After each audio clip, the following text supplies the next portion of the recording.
Everyone told me to do it, the books said do it. The pediatrician mentioned it. Other moms in the group chat swore by it. Let your baby cry it out. Give it 3 nights. Stay consistent. They'll learn. And for a while, I believed them. Because you're exhausted in a way that doesn't have a name yet when you're in it. Running on interrupted sleep and cold coffee and the desperate hope that someone somewhere has figured out a system that works. So when someone hands you a system, you follow it. I followed it. And then I stopped. Not because I read something, not because someone told me to. Because one night I was standing outside my baby's door listening to him cry, watching the minutes on my phone, and something in me just broke. Not dramatically, quietly, the way things break when you've been holding tension in your body for too long without knowing it was there. I walked back in, picked him up, and that was the end of sleep training for us. What happened next wasn't what I expected. Not a disaster, not a miracle, something more complicated than either of those. Here's what nobody mentions about stopping. The first thing I felt wasn't relief. It was guilt. Because we live in a culture that decided a baby who sleeps through the night on his own is a parenting win, and a baby who still needs you at 2 a.m. is a problem you caused. So when you stop doing the thing that's supposed to fix the problem, the failure lands on you. I think a lot of parents are carrying that weight without knowing where it came from. The pressure to sleep train isn't rooted in biology. It's not coming from developmental science, not in the way people think. It came from a culture built around working parents who needed to return to jobs, needed unbroken sleep, needed a baby who could fit into an adult schedule.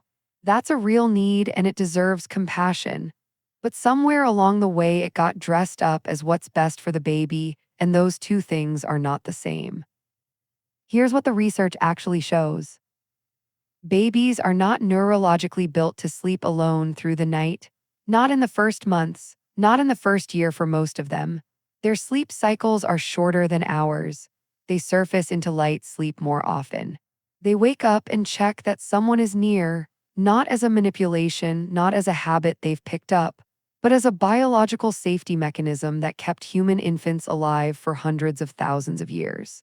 An infant who cried and got a response survived. An infant who learned to go quiet and wait didn't always.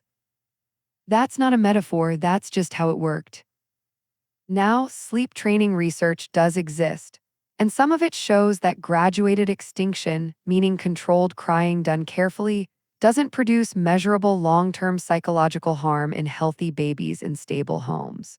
I'm not saying every parent who sleep trained hurt their child.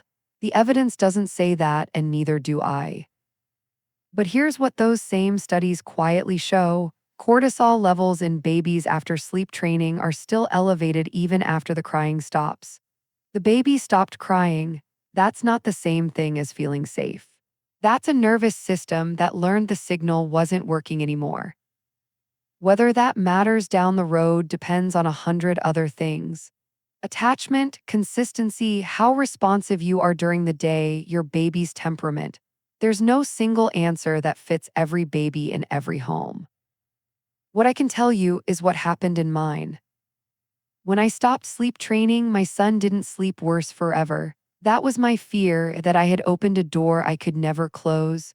What actually happened was slower than that. Some nights were hard. Some nights he woke twice and went back down quickly. Some nights he slept in long stretches that felt almost normal, not because I had trained him to, because he was growing. His nervous system was doing what nervous systems do when they feel consistently safe, regulating itself slowly on its own timeline. It took longer than 3 nights, it took months, but it didn't take forever. Something else happened that I didn't see coming. My relationship with him at night changed completely.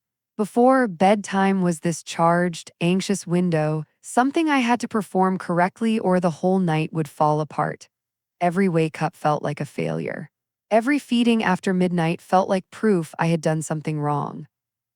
When I stopped measuring the nights that way, when I let go of the idea that there was a correct outcome I was supposed to produce, something shifted. The nights weren't always easy, but they stopped being something I was dreading and surviving, and then lying awake analyzing afterward. I want to be honest about the hard part too, because skipping over it doesn't help anyone. Responding at night is exhausting, especially alone or with other kids or when you have to work the next morning. The sleep deprivation is real. It has real effects on your health and your mood and your ability to function. None of that disappears because you understand the developmental reason your baby is waking up. What understanding gave me wasn't energy, it was something quieter. The ability to get up at 3 a.m. without a layer of resentment sitting on top of the exhaustion. Without the voice telling me I was being played, that I was making it worse, that a better parent would have fixed this months ago. That voice went quiet when I understood what was actually happening. When I understood that showing up at night wasn't building dependence. It was building safety. The kind of safety that would eventually, over time, give him the foundation to sleep more on his own. Not because he learned that crying didn't work, but because he learned, slowly and over, that the world was a place he could rest in. There's a researcher named James McKenna at Notre Dame who has spent decades on mother-infant sleep. His work shows that when a mother and infant sleep near each other, their sleep cycles begin to coordinate. The mother's presence regulates the infant's breathing, temperature, and arousal, not as a crutch, as a biological system that developed over millions of years for exactly this. That doesn't mean bed sharing is right for every family. Safety guidelines exist for real reasons. But it does mean that the idea of an infant sleeping best alone in a separate room isn't a biological fact. It's a cultural assumption that got treated like one. Here's what I want every tired parent to hear. There is no version of early parenthood that doesn't involve being tired. Sleep training might compress that tiredness into an earlier window. Responding at night might spread it out longer. Neither is a failure. Neither means you got it wrong. What matters more than the method is what's happening inside you while you do it. Whether you're following a system because it actually fits what you believe, or whether you're following it because you're scared of what other parents will think if you don't. Those are different experiences. And your baby, who can't understand a word you say but reads the state of your nervous system with more precision than you'd expect, your baby feels that difference. The night I walked back in and picked him up, I wasn't choosing the harder path. I was choosing the one that felt true. That's the only thing I can offer. Not a method, not a schedule, not 3 nights and a guaranteed outcome. Just the permission to trust what you already know about your own child in your own home at your own 2 a.m. That knowledge is real, and it's enough.